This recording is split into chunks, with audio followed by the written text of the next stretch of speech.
And Colchester Castle will have seen plenty of its own explosions in the last 950 years of its history. But of course, there's plenty of explosive fireworks displays still happening this weekend.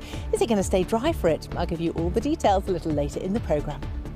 Well, yes, there certainly is. It's not looking too bad at all. You can probably hear the fireworks going off here in Colchester at the moment. I have to say that being here, that makes it incredibly atmospheric. Welcome to Colchester Castle. This incredible medieval fortress is over 950 years old. In fact, there's been a building here since Roman times, so that's for around 2,000 years. Now, Colchester Castle, in fact, is the largest standing Norman keep in the whole of Europe, and it was already over 500 years old when the gunpowder plot happened. How's that for a segue? Of course, commemorative events still happening for fireworks night over the weekend, although of course it was on Wednesday this week. They're happening right now here in Colchester, but let's have a look at what's going to be happening. Have a look now at the detail.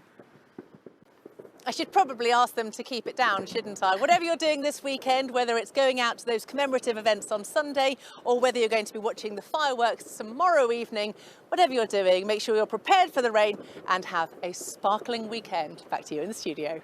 All right, Becky, you too. Thank you. You know what? It's incredibly atmospheric here with all these bangs going off. Apparently, the castle was used as an air raid shelter during World War II, so it really is well worth a visit. But let's have a look at the weekend weather. As you can see, we are going to be seeing some decent conditions on Saturday.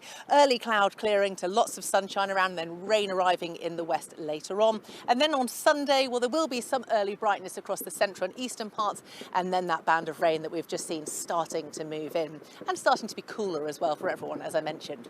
So looking ahead then to tonight, there's that band of rain that was slightly problematic for western parts earlier on, but it's fragmenting all the time as it moves ever east and northeastwards overnight tonight, in this sort of position by the time we get to the end of the night.